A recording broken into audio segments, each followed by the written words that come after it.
Hi, Randy. This is Courtney Moorhead Balaker, and Susette Kelo is here with us as well. Hello. Hello there. How are you guys today? We're doing great. How are you? I'm good. Thank you so much for taking the time today. Of course. So I saw the film last night.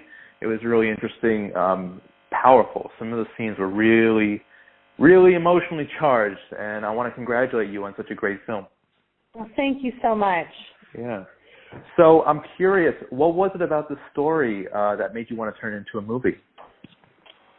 Well, primarily, I just couldn't believe that this actually happened, and that a woman like Susette Kelo existed and did what she did, and I also couldn't believe that our United States Supreme Court would approve of something like this happening. So I was shocked, outraged, and I thought it was a compelling story, an important story, and I also knew that this type of thing still happens to this day, typically in poor and elderly and minority communities, and we hope that this film could also be a way of bringing awareness to that and trying to put an end to it.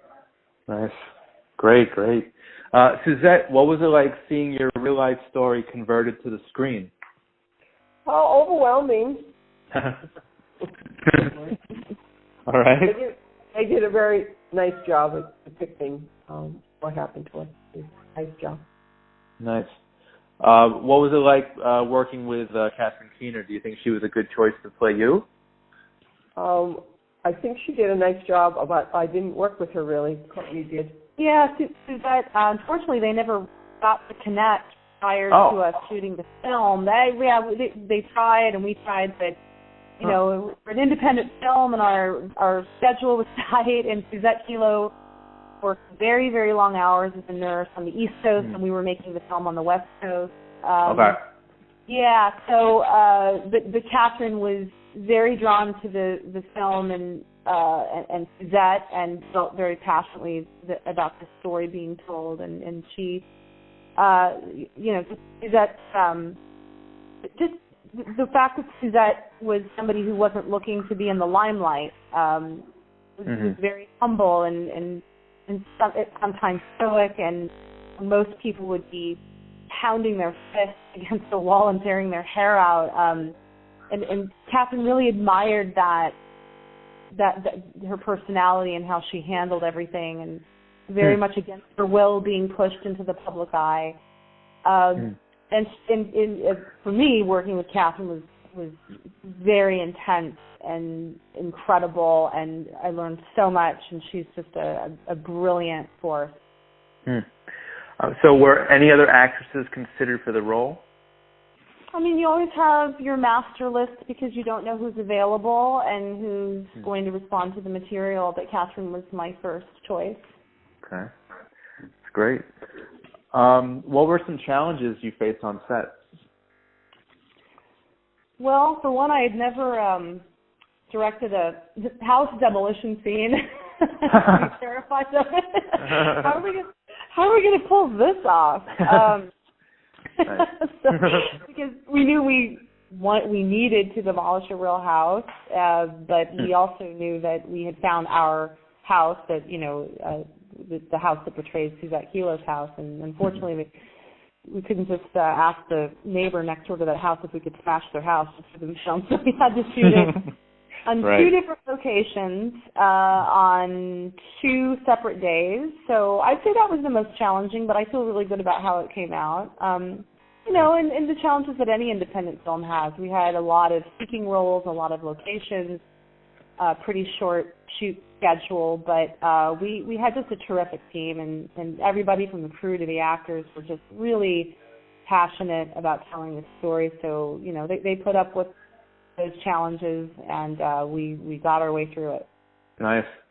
So what was it like assembling this incredible cast?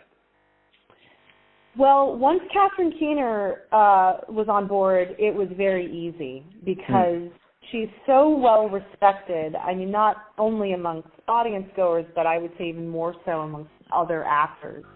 She does projects that are just so, can be off the grid, meaning she chooses projects and roles that are meaningful to her, not just because they, are big studio films or have a lot of, a theme behind them. She chooses projects based on what they mean to her.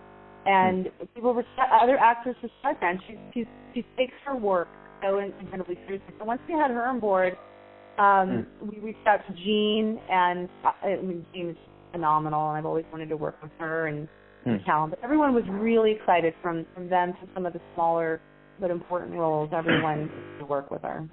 That's great.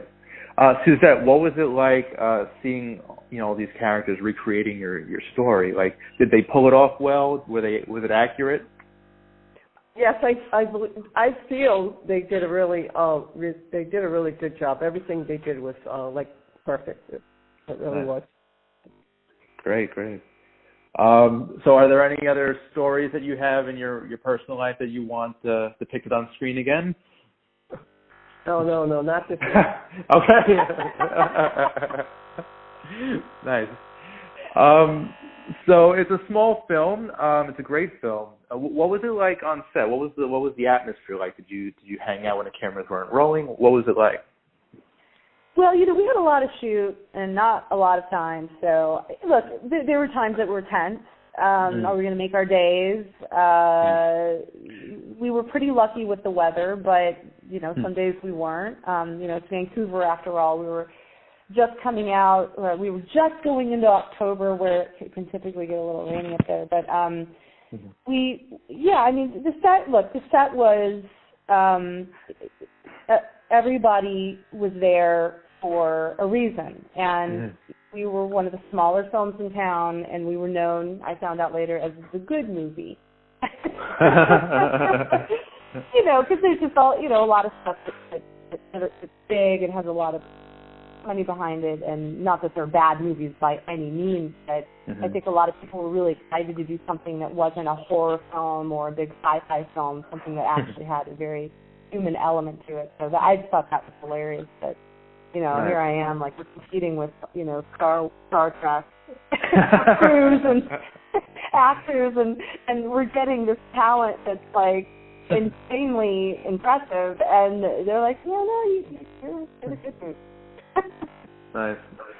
So, speaking of different genres, do you want to just stick to dramas? Do you want to just stick to dramas, or do you want to go into sci-fi? Do you want to do some action? Do you want to diversify your talents in terms of genres? Well, I used to produce horror films for 6 years. Oh, okay. And that's my background as a producer. And then I went into television, did PBS and stuff like that. And then I went back to direct. So this is the first time I directed a feature. I directed plays and shorts. I love great stories. I wouldn't shy away from a horror film. There's some great, wonderful work being done in horror right now. Right. From Get Out to A Quiet Place. Right. So it's more like the genre that I like the horror genre that's more thriller, psychological based than just slash them up. I'll never make another slasher movie again. It doesn't make your soul feel very good. All right. So I'm curious, what do you hope audiences take away from Little Pink House? Hello? Sorry. I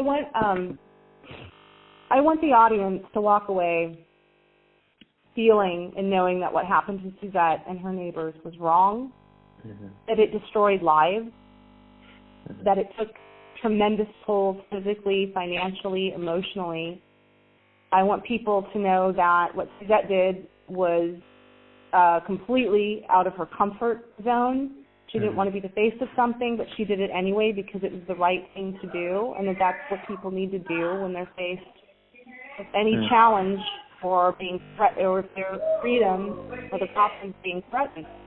If people don't feel that way, I would at least want them to start a conversation. What happened to her right?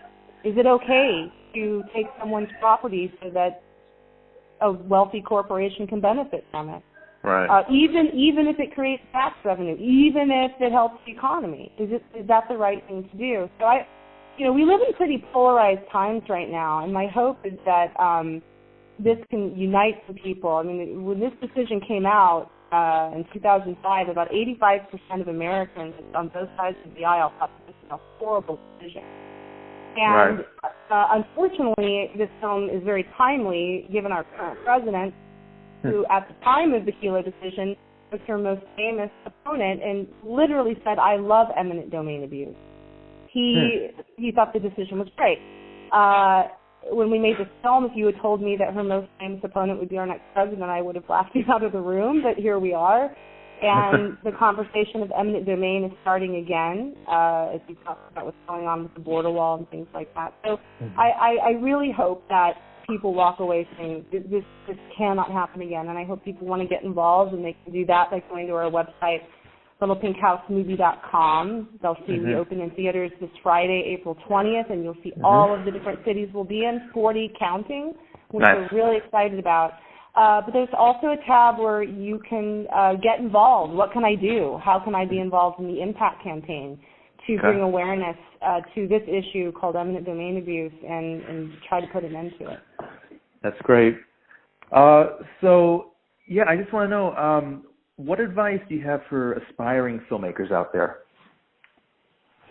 I would say if you want to be a writer-director and you don't have a lot of work under your belt, write what you feel passionate about. Don't try to be another writer or director. Write what you are comfortable with and you feel very intimately. And you can start small with shorts. I would suggest making a few shorts, not with the intention of making a lot of money off of them, but with the intention of basically practicing the skill set. Okay, great. Well, Courtney, I want to thank you for a fantastic film. It's a great movie. I think everyone should see it. It's a very important topic. Susette, I want to just thank you and commend you on what you've been through and what you stand for. You're really you're a hero, and a lot of people a lot of people, they're going to see this film and they're going to see the hero in you, and it's really admirable. I just would like to add that Ted and Courtney did a tremendous job with this film, and last night was the opening night for this movie at the Guard Theater in New London, Connecticut. 1,400 people came. Every seat was sold. Nice. And I don't feel that there was one person that didn't leave there with a greater understanding of what really happened to us in that battle. All right. Well, you came through it, and you're continuing to fight. And again, thank you so much. Thank you so much. Yeah. So the film, it's a Little Pink House. It's great. Go see it. I've been here with Randy Unger, and it's been Unger the Radio. Thanks so much, guys. Thanks, Randy. Have a good day. Thanks. You too. Take care. Bye.